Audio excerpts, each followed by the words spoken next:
और आजादी के साथ इस देश को एक विभाजन मिला, देश दो टुकड़ों में बंटा। जिन्ना के जिद की वजह से समझो चाहे कैसे भी, उसका आरोप भी ये गोबर भक्त गांधी पर लगा रहे। कहने को ये मुसलमानों से नाराज है, परंतु फिर भी कह रहे दो टुकड़े गांधी ने क्यों कर दिए पता नहीं। यहां जो मुसलमान है उनसे राजी नहीं, तो क्या दूसरे जो दो टुकड़े हुए वो भी साथ में होते तो ज्यादा राजी होते। तो देश के टुकड़े हुए, पाकिस्तान एक धार्मिक देश के रूप में उभरा, भारत एक धर्मनिरपेक्ष देश के रूप में उभरा। ये लोग आरोप ये भी लगा रहे हैं कि भारत को धर्मनिरपेक्ष क्यों रखा गया, रखना लाजिमी था। आजादी के समय लगभग 15 लाख लोग मारे गए थे इस देश में बंटवारे से, और 1 करोड़ के आसपास या 50 लाख से अधिक लोग विस्थापित हुए थे इधर उधर दोनों सीमाओं पर। बहुत ऐसी मारकाट मची कि दुनिया में एक इस देश की छवि चेंज हो गई।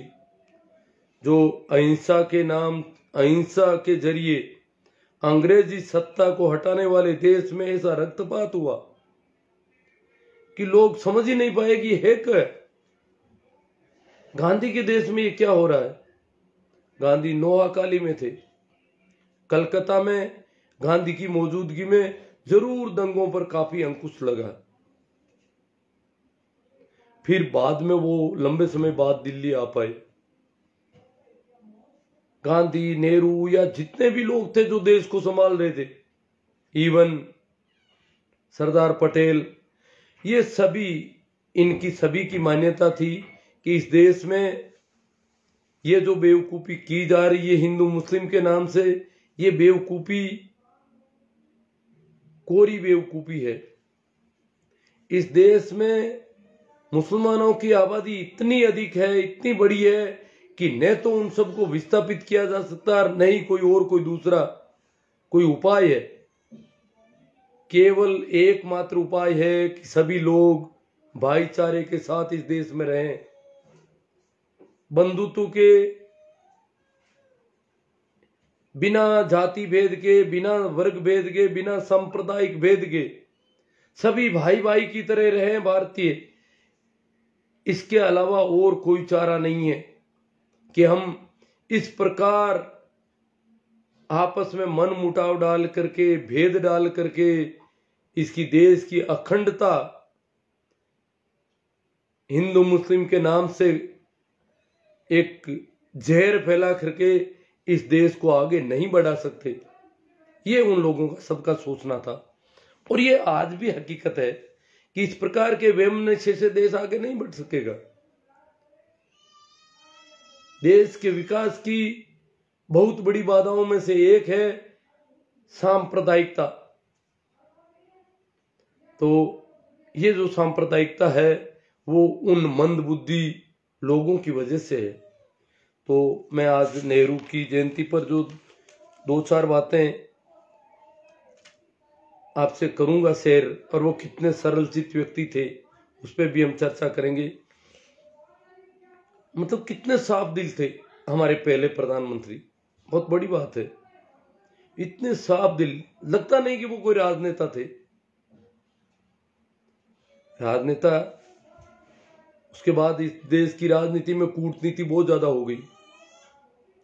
स्वाधीनता संग्राम के दौरान कुल 9 बार जेल गए थे पंडित नेहरू। बहुत रईस घराने से आते हैं, ये सा बहुत प्रचारित है। हाँ, जरूर उनका परिवार धनाढ्य था।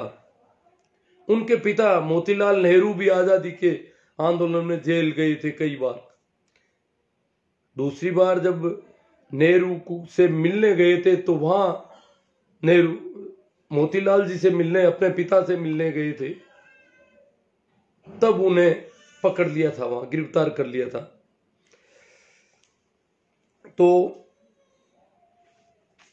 आज सर्वाधिक 3259 दिन तक अंग्रेजी जेलों में सश्रम कारावास की सजा काटने वाले भारतीय प्रधानमंत्री नेहरू की जन्मतिथि है।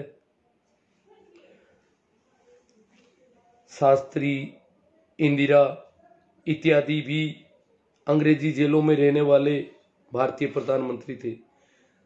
शास्त्री भी बहुत लंबे समय तक, लगभग नेहरू से थोड़ा सा कम रहे, लंबे समय तक उन एक साथ ही लगभग ये जेलों में जाने शुरू हुए थे। और इतने लंबे समय तक अंग्रेजों की जेल, उनकी काल कोठरियां, जिन कोठरियों में शास्त्री रहे थे, नेहरू रहे थे, उनको आज अगर देखें तो बड़ा अचंभा होता है कि इतने, नेहरू तो बहुत समृद्ध परिवार थे, फिर भी इन्होंने गांधी के संपर्क में आकर के आजादी के संघर्ष का रास्ता चुना, जेलों में जाना स्वीकार किया। देश को आजाद कराना बहुत बड़ा उद्देश्य था नेहरू का। और नेहरू के संपर्क में आने की वजह से गांधी के संपर्क में आने की वजह से पंडित नेहरू आजादी के आंदोलन में कूद गई। सबसे पहले असहयोग आंदोलन में पंडित नेहरू गिरफ्तार हुए। बड़ा आंदोलन था देश का, रोलेट एक्ट के बाद आया था। उन्हीं दिनों लाल बहादुर शास्त्री भी गिरफ्तार हो गए थे, परंतु वो कुछ उम्र में कम थे, नाबालिग थे, इसलिए उनको छोड़ना पड़ा। इस प्रकार कुल 9 बार अंग्रेजों की जेल में पकड़े गए नेहरू और 3259 दिन तक, लगभग 9 साल तक, 9 साल का समय अवधि उन्होंने जेल में काटी। जो हम नेहरू की प्रसिद्ध पुस्तक विश्व इतिहास की झलक, ग्लिम्पस ऑफ वर्ल्ड हिस्ट्री, ये पुस्तक नेहरू ने कोई पुस्तक के हिसाब से नहीं लिखी। ये पुस्तक बनी पिता के पत्र पुत्री के नाम। जेलों में रहे नेहरू ने, जेलों में रहते समय अपनी बेटी को जो खत लिखे और उनसे जो पुस्तक बनी, उसका नाम है विश्व इतिहास की झलक। मूलतः अंग्रेजी में लिखे गए पत्र थे और उसका हिंदी अनुवाद भी बहुत प्यारा है। इतनी अच्छी इतिहास की उनकी पकड़, इतना अच्छा लेखन उन्होंने अपनी बेटी के लिए लिखे थे कि बेटी को पता चले कि इतिहास की घटनाएं किस प्रकार व्यवस्थित प्रकार से कैसे हुई विश्व में। उन पर बहुत साफ और पेनी दृष्टि से लिखे गए पत्र हैं उनके। प्रसिद्ध पुस्तक है उनकी। दूसरी एक और पुस्तक है डिस्कवरी ऑफ इंडिया। तो नेहरू का जो पहला मंत्रिमंडल है, उसके लगभग सभी सदस्य अंग्रेजों की जेलों में रहे थे, उन कालकोठरियों में रहे थे। अब अभी की हमारी जेलों की स्थिति भी दयनीय है, तो कल्पना करो कि अंग्रेजों की जेलों में क्या कंडीशन थी। अकेले नेहरू नहीं, पूरा मंत्रिमंडल, लगभग मंत्रिमंडल के अधिकांश सदस्य अंग्रेजी जेलों में रहे थे। अब जो लोग उन दिनों अंग्रेजों की मुखबिरी कर रहे थे, उनके पक्षधर, जो अंग्रेजों के एजेंट बने घूमते थे, उनके पक्षधर आज नेहरू को गालियां निकाल रहे हैं, गांधी को गालियां निकाल रहे हैं। बड़ी पीड़ा होती है।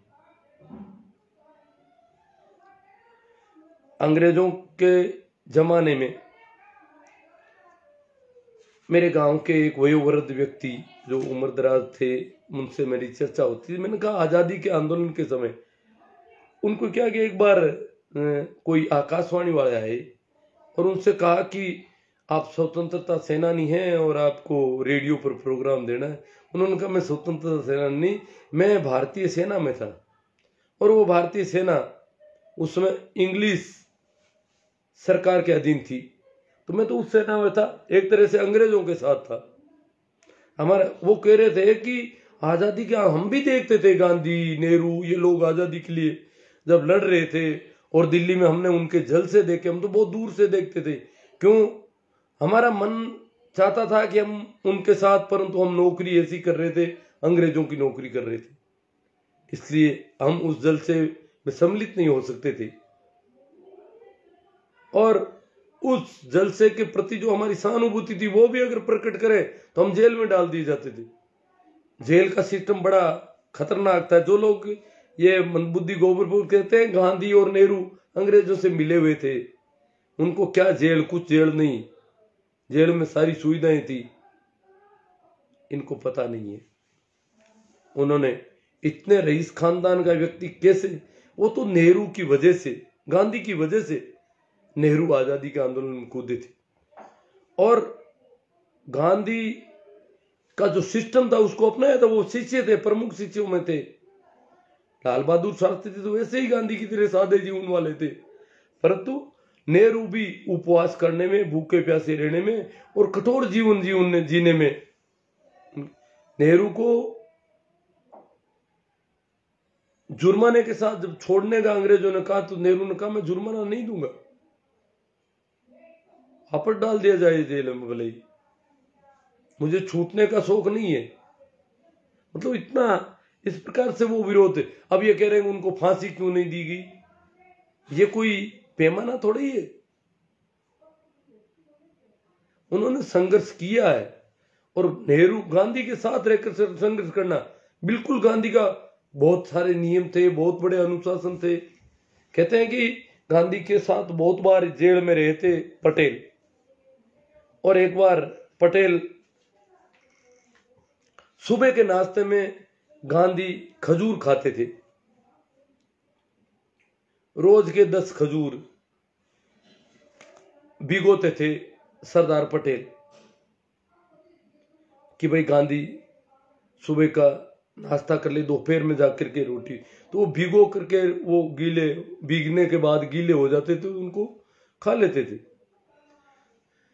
तो एक दिन लगा, पटेल चाहते थे कि गांधी की सेहत गिर रही है, रे बहुत कम खाना खा रहे हैं जेल में रहते हुए, और थोड़े खजूर और भिगो दूं तो इनकी सेहत पर जो विपरीत असर पड़ रहा है वो बंद हो जाए, और ये थोड़ा ठीक रहे, निरोग रहे, देश की आजादी के लिए बहुत महत्वपूर्ण व्यक्ति हैं।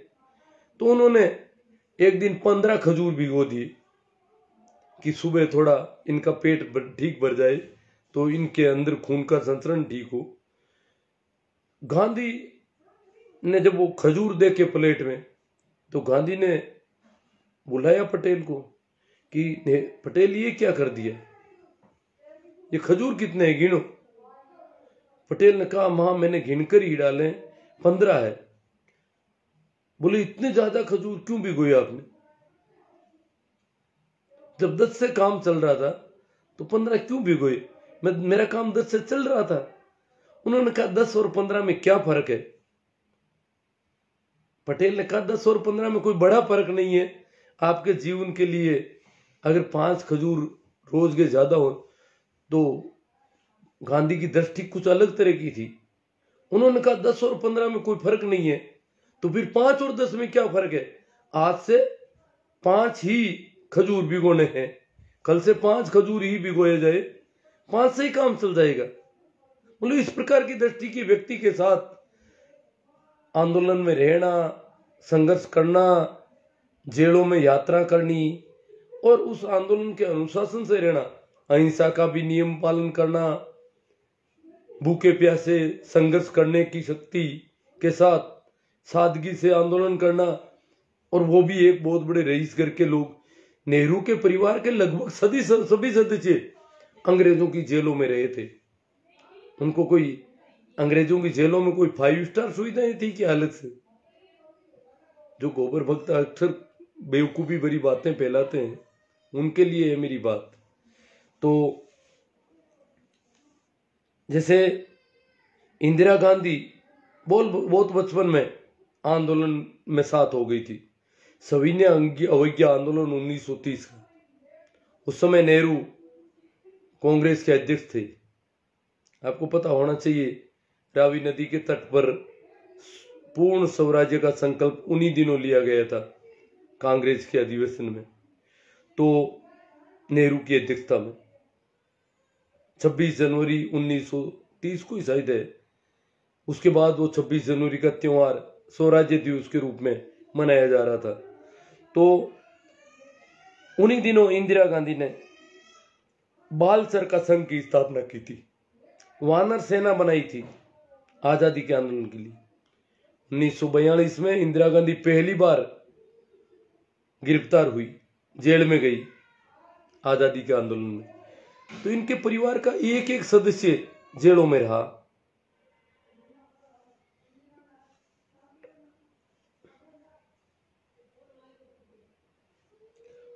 उन्नीस में कहते हैं कि इंदिरा गांधी, जब नेहरू और गांधी या उनके मंत्रिमंडल और जितने भी उस देश के नेता थे, उन्होंने मान लिया कि इस देश में केवल भाईचारे के साथ ही हिंदू और मुसलमान दोनों देश के नागरिक होकर ही देश को आगे बढ़ा सकते हैं, देश को चला सकते हैं। इसके अन्यथा कोई दूसरा विकल्प नहीं है। आपस में मारकाट, हिंसा या विद्वेष, जो एक दूसरे सांप्रदायिकता, ये इस देश के सबसे बड़े दुश्मन होंगे। इस देश में ऐसा कुछ भी संभव नहीं है। इस देश को धर्म, पंथ, निरपेक्षता के रूप में ही आगे बढ़ाया जा सकता है। तो इस मार्गदर्शन के तहत गांधी नोआखाली में डटे हुए थे। वैसे इंदिरा गांधी, दिल्ली में भी बहुत दंगे थे, बहुत मारकाट मची हुई थी। तो गांधी के मार्गदर्शन में 1947 में इंदिरा गांधी भी दंगा प्रभावित क्षेत्रों में काम कर रही थी।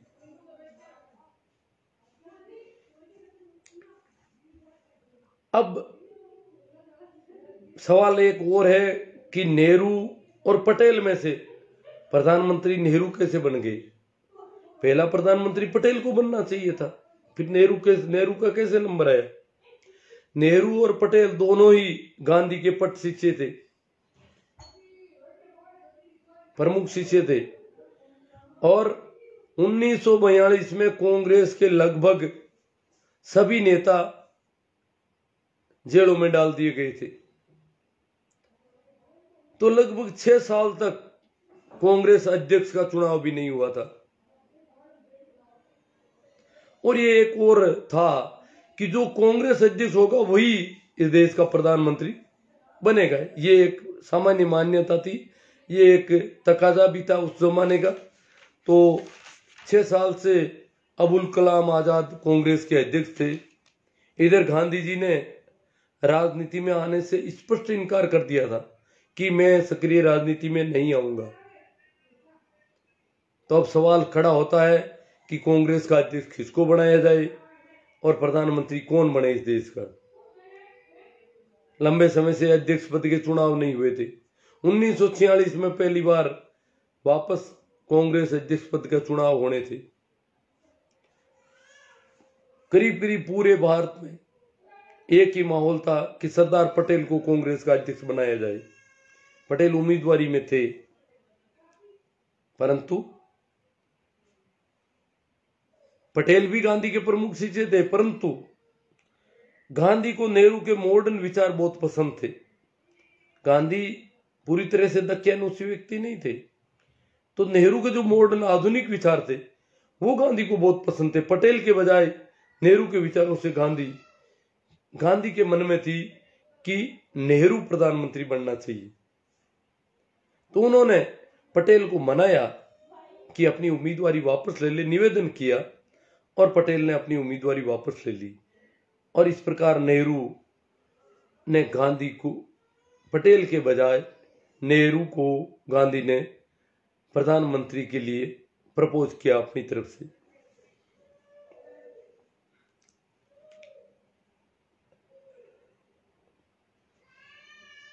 नेहरू की जो पुस्तक है डिस्कवरी ऑफ इंडिया, उसमें भारत के बारे में बहुत शानदार परिभाषा है उनकी। भारत है क्या? उनका भारत एक खोज है। भारत कोई भूभाग, क्षेत्रफल, ये ऐसा नहीं है। तो बहुत ही टैलेंट वाले व्यक्ति थे। सादा जीवन उनका नेहरू की, गांधी की वजह से था। उनका बहुत जीवन सादा था। ये जो बेवकूफ फैला रहे ना, ये था वो था, उनके कपड़े वहां से धुल के आते थे पेरिस से, धुले हुए कपड़े ही पहनते थे। गांधी की तरह वो भी ज्यादा कपड़े रखने के पक्ष में नहीं थे, क्योंकि गांधी के सिद्धांतों पर चलने वाले लोगों में से थे।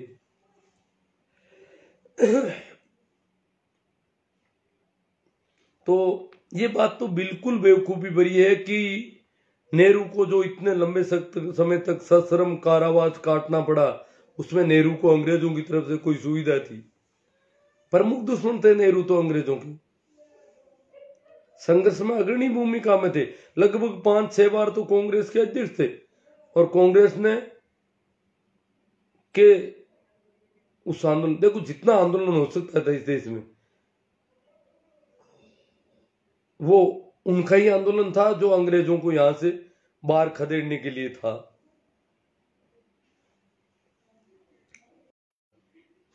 बहुत अलग तरह की परिस्थितियां थी। नेहरू के सामने एक ऐसा भारत था जिसमें आदमी की औसत उम्र 32 साल थी। स्वास्थ्य सेवाएं नहीं के बराबर थी। भोजन की तंगी थी। देश में अन्न का संकट था। बीमारियों और महामारियों से गुजर रहा था देश, और इन बीमारियों और महामारियों के से लड़ने के लिए पूरे इतने बड़े भारत में केवल 15 मेडिकल कॉलेज थे। इलाज का कोई सिस्टम ही नहीं था। वो तो ये तो आजादी के टाइम का जो वर्णन हम देखते हैं, मैं मेरे बचपन की बताता हूं। हमारे अड़ोस पड़ोस के गांव में भी कहीं कोई स्वास्थ्य कर्मी नहीं था।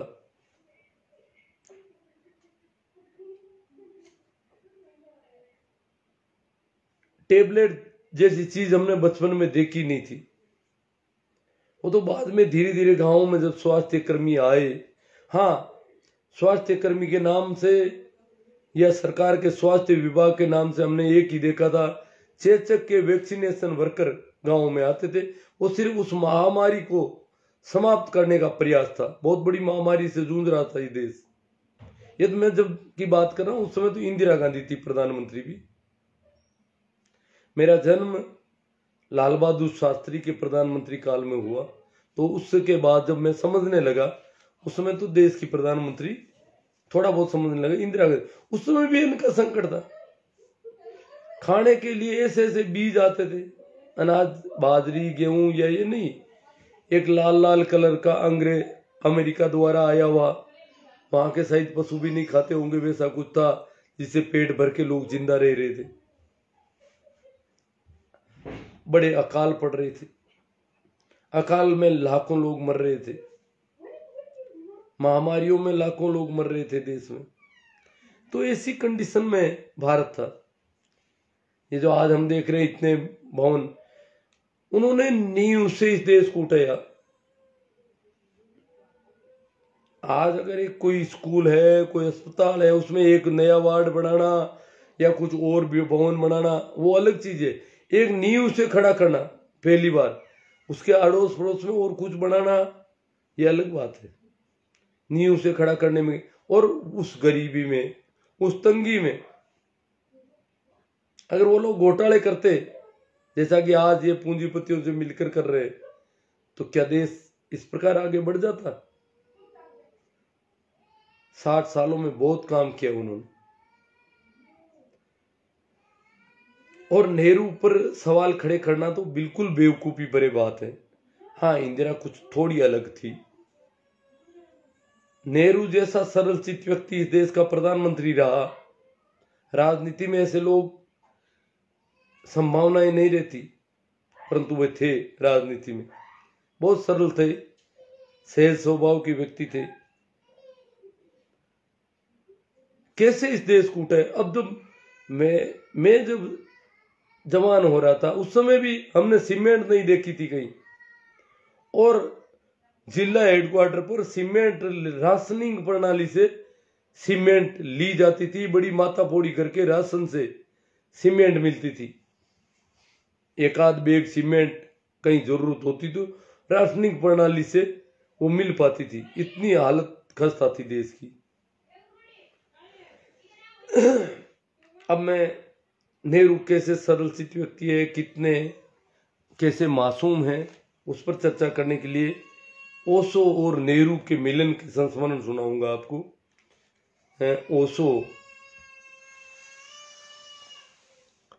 ओशो पागल बाबा के साथ रहे थे बचपन के दिनों में। पागल बाबा एक नामचीन साधु थे, पंडित नेहरू के गुरु थे। पंडित नेहरू ही नहीं, शेख अब्दुल्ला से लेकर के भारत की सभी नामचीन हस्तियों के गुरु थे पागल बाबा, और ओशो उनके साथ रहते थे। मैं वो सारा घटनाक्रम आपको सुनाऊंगा। तो कहते हैं कि पागल बाबा का और ओशो का पहला मिलन, ओशो बचपन के थे, नदी तैर रहे थे, बाबा भी तैर रहे थे, ओशो भी तैर रहे थे। बाबा को ओशो ने पीछे छोड़ दिया। उस समय उनका नाम रजनीश था। पीछे छोड़ दिया तो पागल बाबा को आश्चर्य, वो बहुत अच्छे तैराक थे। वापस जब तीर पर बैठे दोनों, पागल बाबा उनकी तरफ देखते रहे और उनको लगा ये कोई अलग तरह का आदमी है। उन्होंने दोस्ती गांठ ली, एक बूढ़ा एक जवान। जवानी क्या, पढ़ रहा था, विद्यार्थी था, दोस्ती हो गई दोनों में। अब पागल बाबा ने उस समय ओशो के चरण छुए, एक बच्चे के चरण, एक देश का माना हुआ साधु छू रहा। पागल बाबा का नाम पागल बाबा इसलिए था, वो पागलों जैसी हरकतें करते थे। कई बार जब चाहे पागलों जैसी हरकतें शुरू कर देते थे। तो ओशो को पागल बाबा अपने साथ रखने लगे जहां भी जाते, और हरकतें ये कि जहां भी जाते, जिसके यहां मेहमान होते, उसको ये कहते कि इसके चरण छुओ। जैसे जहां भी जाते तो पहले तो वो देखते कि बैठने के लिए क्या व्यवस्था की है। वो चरण छूने के लिए आते पागल बाबा के, पागल बाबा मना करते थे, नहीं मेरे चरण नहीं, पहले इस बच्चे के चरण छुओ, मैं भी इसके चरण छूता हूं, और उसके बाद मेरे को। ये संभावना है बहुत बड़ी थे इसकी, इस जगत की। और बाद में फिर बैठने के लिए जो उनके लिए आसन होता, वो कहते कि ये तो मेरे बैठने के लिए, इसके लिए कहां है, इसके लिए मेरे से भी थोड़ा ऊपर बनाओ, और वहां जाके बिठाते उनको। इस प्रकार की हरकतों से लोग कह रहे थे पागल बाबा ज्यादा पागल हो गए। उस समय के प्रसिद्ध बांसुरी वादक पन्नालाल घोष के वहां पागल बाबा मेहमान थे। पन्नालाल घोष पागल बाबा के सामने आके चरण छूने लगी तो उन्होंने मना कर दिया, नहीं भाई चरण पहले उनके छुओ, फिर बाद में देख लेना मेरे।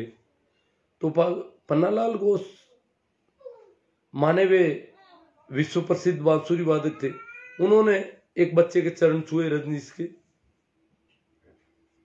चरण छुए। तो रजनीश ने कहा कि इसने चरण ढंग से नहीं छुए, अंदर से मन में अलग है, यूं ही झुक रहा है, झुकाया जा रहा है जैसे ऐसे जबरदस्ती था, और इतने बेहुदे ढंग से इसने नमस्कार किया है कि मैं इसके थप्पड़ लगाऊंगा। पागल बाबा ने कहा लगा थप्पड़, और रजनीश ने कहते हैं कि इतने विश्वविख्यात बांसुरी वादक के थप्पड़ लगा दी। पर तो वो तो पागल बाबा के शिष्य थे, उन्होंने फिर भी वो सब कार्यक्रम हुआ। बाद में लोग डरने लग गए, पागल बाबा को लोगों ने बुलाना बंद कर दिया कि वो एक ऐसे बेहुदे लड़के को साथ में रखते हैं जिसके पैर छूने पड़ते हैं, और वो तरह जैसी हरकतें करता है उसको कुछ भी ना नहीं देते, जैसा वो कहता है वैसा करवा लेते। तो इस प्रकार के लोग पागल बाबा से भी किनारा करने लगे, जो पागल बाबा के शिष्य थे। मैंने बताया कि इस देश की नामचीन हस्तियां उनकी शिष्य थी। फिर पागल बाबा जब विदा होते हैं इस पृथ्वी से, तो अपने शिष्य मस्तों को इंतजार करते हैं। उसने पागल बाबा को पूछा भी था कि पागल बाबा अब आप ज्यादा दिन के मेहमान तो नहीं हो, पता नहीं क्यों आप अभी भी यहां पर रुके हुए हो। पागल बाबा ने कहा हाँ मैं जाऊंगा, मैं थोड़ा किसी का इंतजार कर रहा हूं। और उन्हीं दिनों मस्तो नाम का लंबा छरारा नवयुवक वहां आता है जवान, और वो आकर के पागल बाबा के पास आता है कहीं से और आकर के चरण छूने लगता है। पागल बाबा मना करते हैं, ये क्या कर रहे हो, चरण पहले इनके छुओ। तो मस्तो एकदम से रुक जाते हैं और जाकर के उनके चरण छू लेते हैं। फिर पूछते हैं अब आपके छू लूं, कहा अब छू लो मेरे। इस प्रकार मस्तो तो खुद साधु थे। तो मस्तों को पागल बाबा कुछ काम देते हैं, मुख्य रूप से काम ये देते हैं कि ये जो व्यक्ति है, ये बच्चा जो है पढ़ेगा तो पढ़ाई की सारी सुविधाएं तुम्हें करनी है, जो भी चाहिए, चाहे इसके लिए कुछ भी करना पड़े, खर्चे का प्रबंध वो व्यवस्था करनी है। और मैंने वादा कर लिया इससे कि ये एमए करेगा, इसलिए एमए तक इसको पढ़ना है। ये पढ़ना नहीं चाहता था, परंतु मैंने इससे वचन ले लिया है, इसलिए अब एमए तक पढ़ेगा। और इस दौरान भी हो सकता है इसके ऊपर कोई खतरा आ सकता है, तो वो रक्षा की जिम्मेदारी मैं सौंप करके जाता हूं। बाद में भी इसके जीवन को खतरा आ सकता है, क्यों ये बहुत बेबाकी से बोलेगा। जब मुकर होगा तो पता नहीं क्या क्या कितने खतरे मोल ले सकता है। और ये जीवन इसका लंबा चलना चाहिए, कुछ संभावना जिसकी कम है, क्योंकि इस प्रकार जब बात होगी तो लोग मारने को दौड़ेंगे। तो इस प्रकार की हिदायत देकर के पागल बाबा उसको कहते हैं कि पंडित नेहरू वगैरह सबको, जो भी अब आने वाले समय के इस देश के,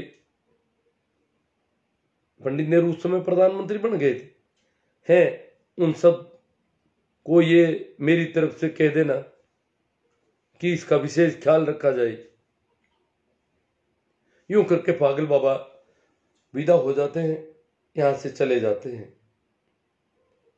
उसके बाद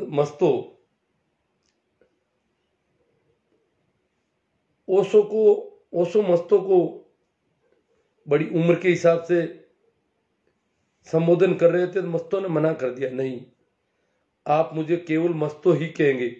उसने कहा मस्त बाबा, तो कहा नहीं मस्त बाबा नहीं कहोगे, क्योंकि मेरे गुरु यहां से विदा हो गए, अब आप ही मेरे गुरु हैं, उन गुरु की जगह है आप। उम्र में छोटे थे। फिर मस्तों ने ओशो को कहा कि हम पंडित नेहरू से मिलने चलेंगे। कहते हैं कि जबलपुर से वो ट्रेन में बैठे और वो ट्रेन जयपुर आई, तो जयपुर उतरे थे वो लोग। ओशो अपने संबंध में ये बताते कि हम लोग जयपुर उतरे। जयपुर रेलवे स्टेशन से 13 किलोमीटर दूर एक पहाड़ी पर एक राजा का महल था, वहां हम मेहमान हुए उस दिन। जब उस राजा के महल में हम लोग गए तो राजा अगवानी करने आया और मस्तों के पैर छूने लगा, तो मस्तों ने मना कर दिया कि नहीं, पहले पैर इनके छुओ। पागल बाबा भी इनके पैर छूते थे। तो वो राजा जाकर के उस कम उम्र के युवक के पैर छूता है। रजनीश मस्तों से कहते हैं कि पैर ठीक ढंग से नहीं छुए, ये तो राजा है और राजा की अपनी अकड़ होती है, और छोटी उम्र के आदमी के पैर छूने पड़े तो थोड़ी दिक्कत भी आती है। तो उन्होंने कहा कि पैर ढंग से नहीं छुए, कह दो कि एक बार और प्रयास कर ले। तो दूसरी बार वो विनम्र होकर के उनके पैर छुए, और फिर अंदर जाकर के जो महिलाएं थी, रानियां थी, उनको भी सबको समाचार दिया कि कोई साधु मेहमान आए हैं और आप लोगों को छोटे वाले साधु जो हैं उनके पैर पहले छूने हैं।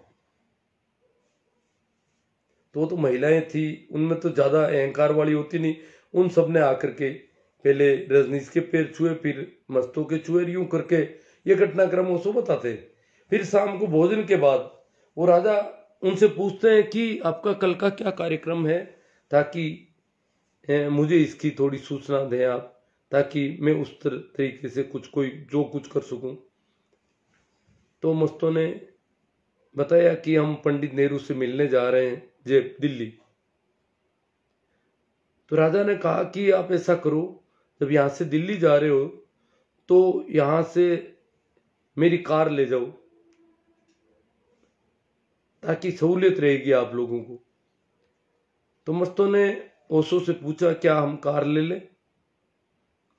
उसने कहा भले ही ले लो कार, तो पर हम सुबह जल्दी यहां से निकलेंगे फिर, और मैं नहीं चाहता कि अब हम सब लोग मिल लिए, मैं नहीं चाहता कि ये लोग हमें विदा करने के लिए हमारी वजह से जल्दी उठे और ये कुछ ऐसा कुछ करे, क्रियाक्रम कोई कर्म कांड करे, ऐसा मैं नहीं चाहता। तो राजा ने कहा कि नहीं, हमारे हिसाब से उठेंगे, आपको जब निकलना हो रात में जब भी, ये ड्राइवर आपके पास सो रहा है, इसको जगह देना और आप अपने आप निकल जाना, भले ही किसी प्रकार का कुछ नहीं करेंगे। तो इस प्रकार वो निकले। कहते हैं कि पंडित नेहरू से उसको बताते हैं कि हम जब मिलने गए तो वहां वेटिंग रूम में मोरारजी देसाई विराजमान थे और उनको टाइम दे रखा था पंडित नेहरू ने, भारत के प्रधानमंत्री थे, नेहरू ने टाइम दे रखा था मोरारजी से मिलने का। मोरारजी उस समय मुंबई के मुख्यमंत्री थे। जिन लोगों को पता नहीं है मुंबई क्या थी, मुंबई उस समय एक भारत का बहुत बड़ा प्रांत था, गुजरात भी उसमें शामिल था, महाराष्ट्र भी था, काफी बड़ा प्रांत था। तो मुंबई के मुख्यमंत्री उनसे मिलने आए हुए थे और उन्होंने जो पर्ची भेजी उसके हिसाब से उनको मिलना था। अब उनकी बारी थी। इसी समय में ओशो और मस्तो पहुंचते हैं।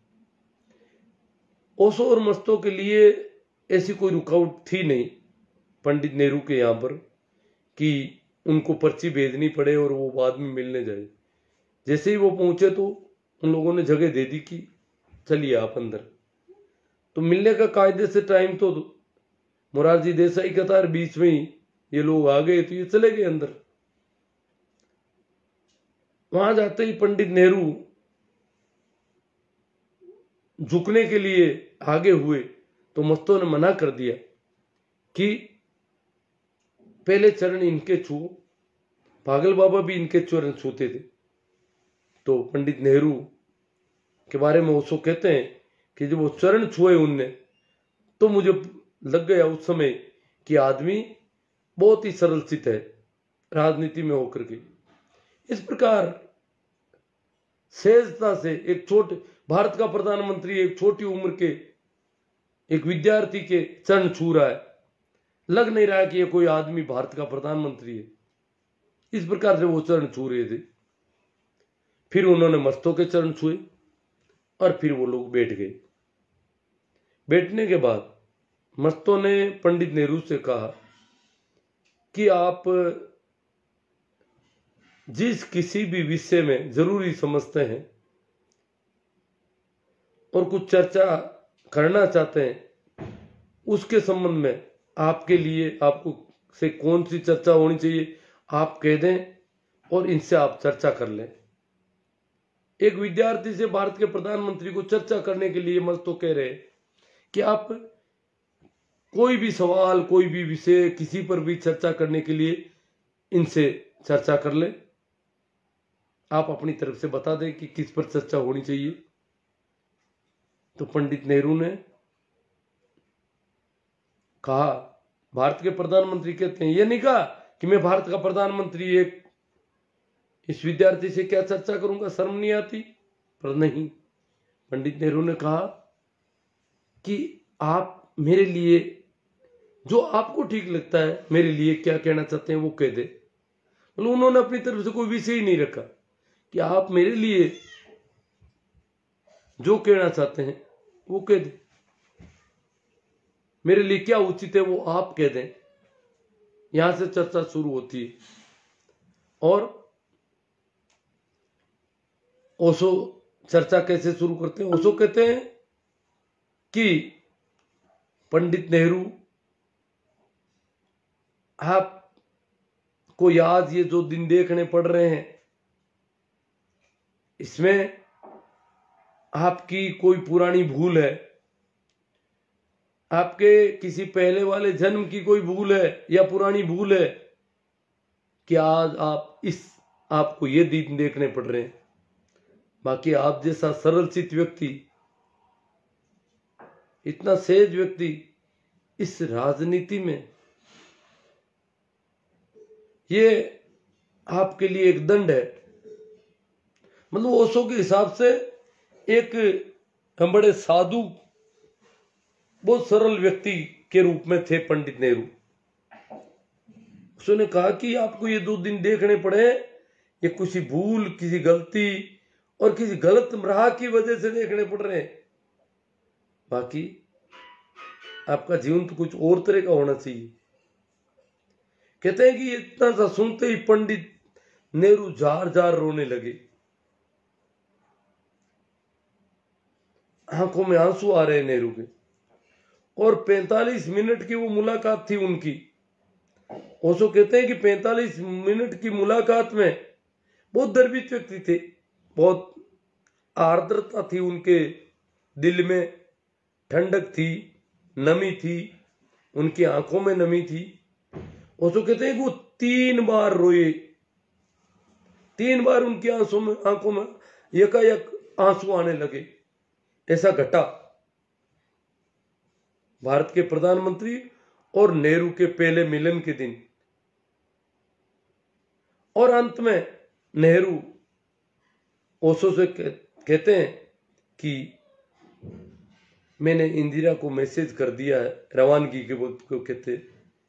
इंदिरा उस समय विदेश में थी और वो कल तक पहुंच जाएगी। आप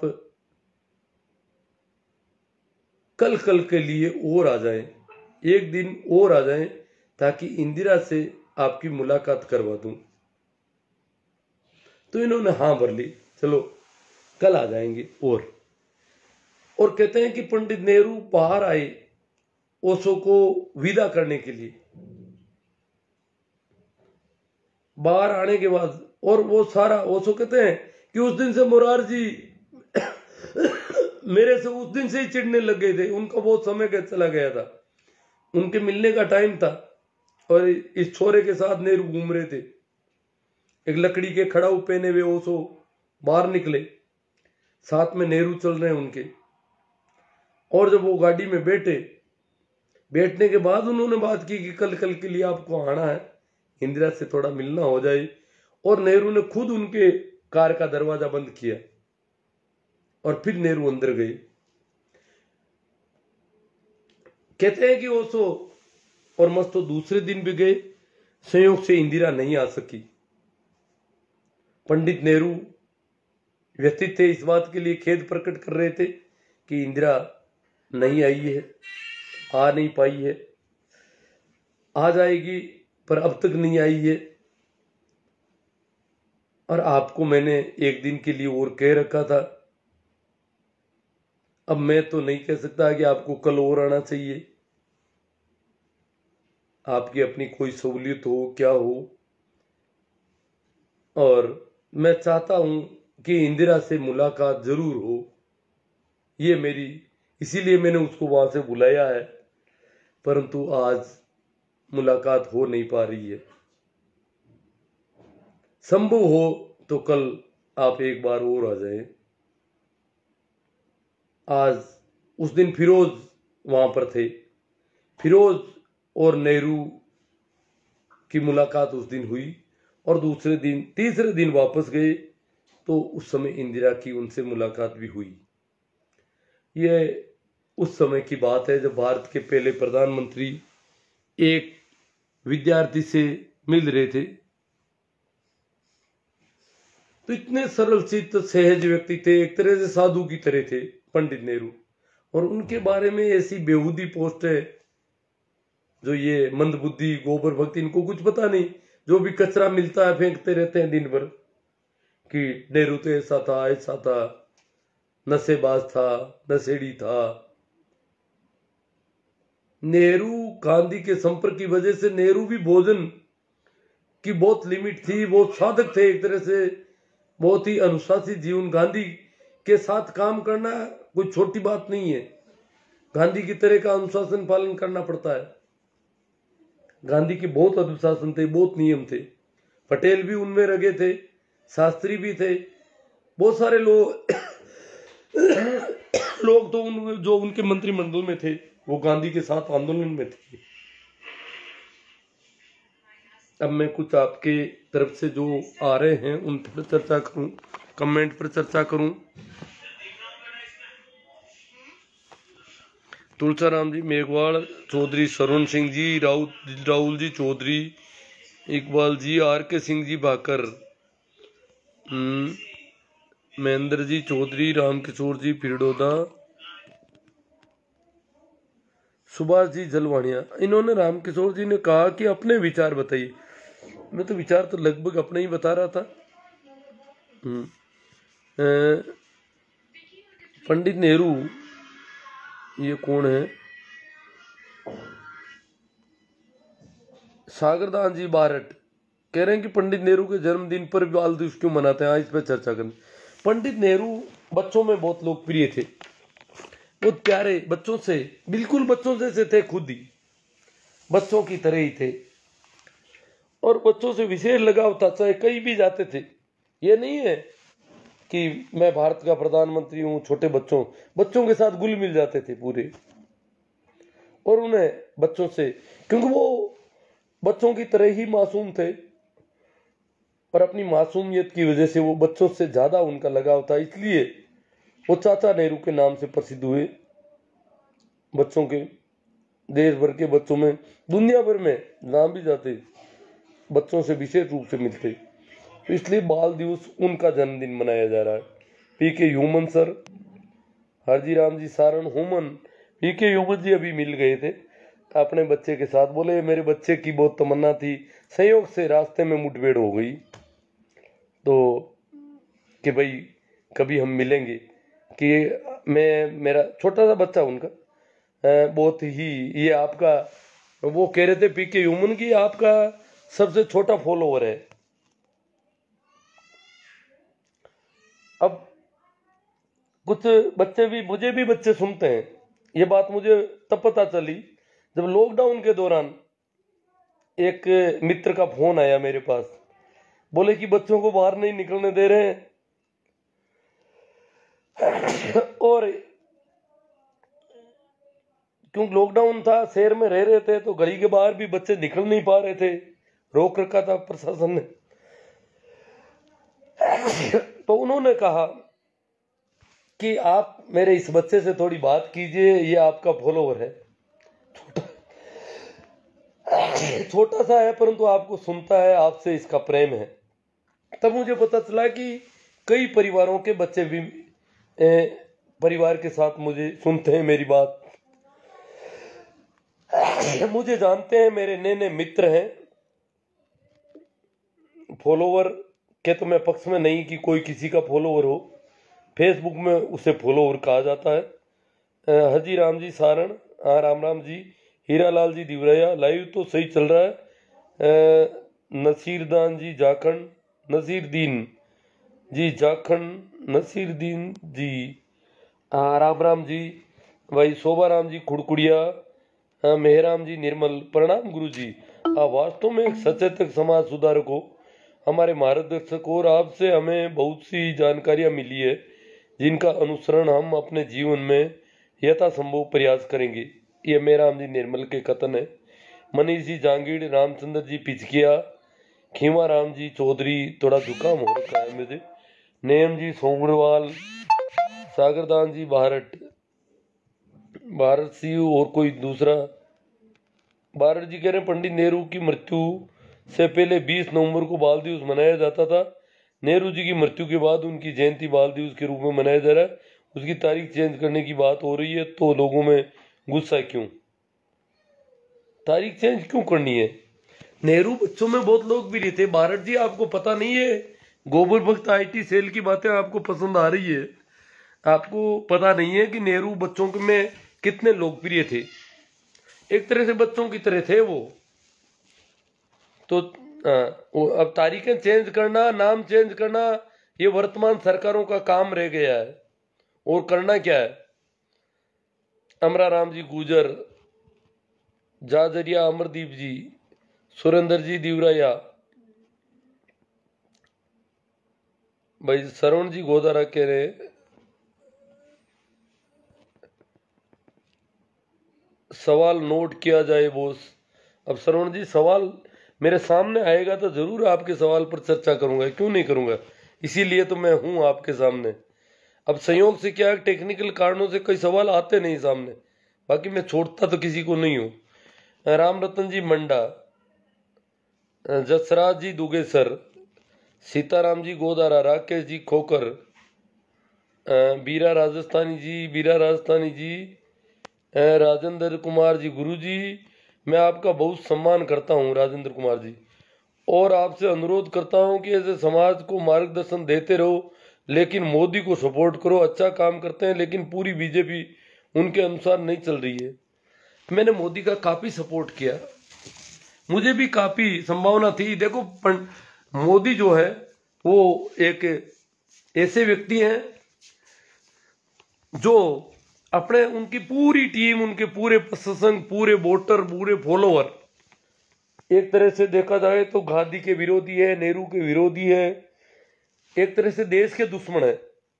परंतु मोदी ने कभी गांधी को बुरा नहीं बताया, वो एक तरह से गांधी के रास्ते पर चलने की बात कर रहे हैं। नेहरू के बारे में भी मोदी बोले नहीं, हालांकि वो माँ बेटे की सरकार या पीढ़ियों से पीढ़ी दर चल रही सरकार ऐसी कुछ बातें कर रहे, परंतु नेहरू के बारे में शायद हाँ, वो जब कहते हैं कि 60 साल में कुछ नहीं हुआ, तो एक तरह से नेहरू की बुराई कर रहे हैं वो सीधी सीधी। परंतु खैर वो उनकी राजनीति, वो राजनीतिक व्यक्ति है, नेहरू की तरह सीधे साधे आदमी तो मोदी है नहीं, सरल सिद्ध व्यक्ति नहीं है। भले ही वो गांधी के चश्मे का उपयोग करते हो, गांधी की बातें करते हो, पर वैसे वो नहीं निकले कसौटी पर जब हमने देखा उनको। और फिर आजकल जो किसानों के साथ जो अकड़, जो अनदेखी, जो हिटलरशाही, जो तानाशाही, जो नादिरशाही मोदी कर रहे हैं, उनका सपोर्ट कोई भला आदमी कर सकता है? राजेंद्र कुमार जी थोड़ा विचार करो इस बात पे कि वो क्या कर रहे हैं। अभी एक संवैधानिक तरीके से हो रहे आंदोलन की अनदेखी कर रहे हैं, उसकी सुनवाई नहीं कर रहे हैं, कोर्ट तक ने उनको खूब लताड़ा है इस मामले में। इतनी जिद, इतना अहंकार, इतना घमंड, ये आप जैसे लोगों की वजह से उनमें, कि बहुत सारे ऐसे लोग हैं जो मुझे नहीं छोड़ेंगे चाहे मैं कुछ भी गलत करूंगा। बाकी प्रजातंत्र का तकाजा है कि अगर जनता कुछ बात कर रही है तो जनता से बातचीत की जाए और उनकी बात को माना जाए, सुना जाए। राजेंद्र कुमार जी कह रहे हैं गुरु आप जयपुर आओ तो बताना, मैं आपसे मिलना चाहता हूं। राजेंद्र कुमार जी, आप जब ये कोरा मोदी का सपोर्ट यार इतने बेवकूफी की बातें कर रहे हो तो मुझसे क्या मिलोगे? ऐसे ही लोगों से मिलते रहो जो मंदबुद्धि है, जो गोबर भक्त हैं, जो आईटी सेल से प्रभावित रहे। मुझसे मिलकर क्यों अपना समय खराब कर रहे हो और मेरा कर रहे हो? और वैसे भी मुझे आज भी कोई मित्र मिलने आए थे कहीं से, जब मुझसे मिलते हैं तो पता चलता है कि मैं कानों से कितना बहरा हूं, बातचीत ढंग से हो ही नहीं पाती है। यहां तो मैं एक तरफा बोलता हूं तो चल जाता है। यहाँ तो कैलाश जी सोऊ, जगदीश जी सोऊ, कैलाश जी शानदार बात गुरु जी। बीरा राजस्थानी जी, आप कुछ दिन और गुरु जी से जुड़े रहो, फिर आप खुद समझ जाओगे कि गुरु जी को मोदी का समर्थन करना है या नहीं। हाँ, शायद राजेंद्र जी के लिए इन्होंने कहा है कि आप कुछ दिन और जुड़े रहो इनसे, मेरे से, या मेरे पुराने वीडियो भी खूब है उनसे भी देखो। सर्व संत महापुरुषों की जय हो। राम पोमा राम जी बीरट, राम प्रसाद जी चरण, जैसा राम जी जानी, पंकज जी, जैसा राम जी की कोई बात याद आ गई, मैं तो भूल ही गया। इनके कोई व्यवस्था करनी थी, संयोग से इनका व्हाट्सएप मैसेज का जवाब भी नहीं दे पाया, और व्हाट्सएप मैसेज देख भी कम पाता हूँ। और जिन लोगों को मैंने व्यवस्था के लिए कह रखा था उन्होंने कोई व्यवस्था नहीं की। हाँ, जवाब नहीं दिया। जैसा राम जी कह दिया कि एक छोटा सा काम का जवाब नहीं दिया, सही बात है। जवाब नहीं दिया था। जिन लोगों को मैंने कहा था कि भाई ऐसी कोई व्यवस्था करनी है, उनकी तरफ से जवाब अभी तक आया ही नहीं, कोई मतलब ही नहीं रहा। खैर उस बात का तो टाइम भी हो गया। अब तो आपने कोई व्यवस्था कर ली होगी उसके लिए। अब आपका नाम आया तो मुझे बात याद आई, और उनको 2-3 बार जब मैसेज किया, 2-3 बार कहा, उन्होंने कहा बताता हूँ, ये करते हैं हम, यहाँ कर देंगे, ऐसे कर देंगे। पता नहीं वो भूल गए और उसकी वजह से मैं भी भूलता रहा। कैसा राम जी लेगा, मेरे भी ज्ञान बांट रहे हैं, ले लो। कैसा राम जी लेगा कह रहे। कैलाश जी सो, तुम्हारे से मेरा तो दुनिया में भी नहीं होगा रे मेरे हिसाब से। यो कैसा राम जी को जवाब दे रहे। विकास कुमार जी,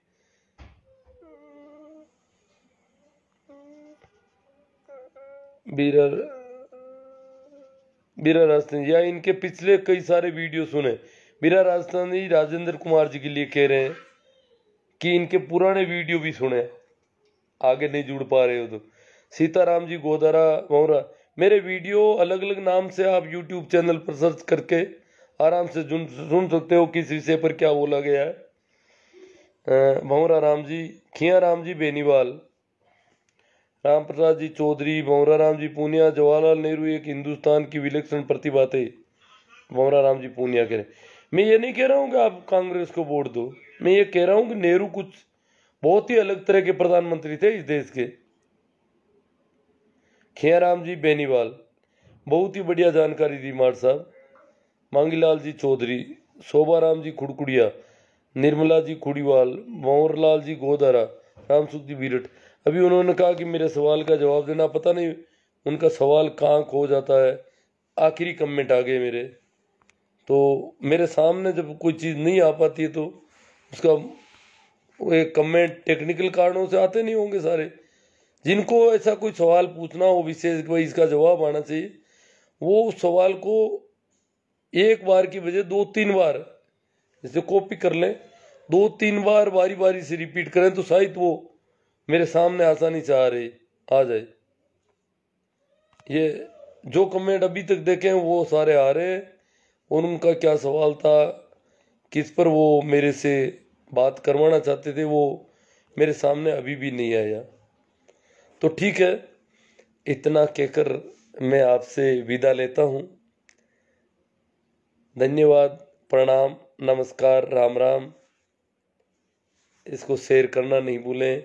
यूट्यूब चैनल पर भी मेरे वीडियो आपको ठीक लगे तो देखते रहें, और अपने मित्रों को भी शेयर करें जो बात आपको ठीक लगती है विभिन्न सोशल साइट के माध्यम से। आभार।